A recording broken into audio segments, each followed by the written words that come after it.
Praticamente la giornata in cui siamo tornati liberi, tutti, tutte le italiane e tutti gli italiani,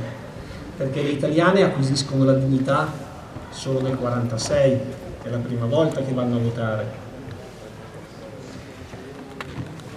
Ma non è finita qua, perché il 25 aprile, la liberazione, significa anche che tutte quelle persone di tanti liberi pensieri si misero insieme e decisero che non bisognava più correre il rischio di una nuova dittatura del nostro paese.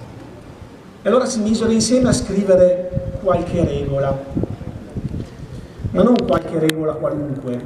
Questa, trovate varie copertine, è la Costituzione della Repubblica Italiana. Qui dentro c'è la nostra libertà, c'è la nostra società come siamo oggi, nata dal pensiero libero di donne e uomini italiani che decisero che era il momento di essere liberi di associarsi, liberi di pensarla come si voleva, liberi di partecipare con il diritto ad essere degni, la dignità delle persone,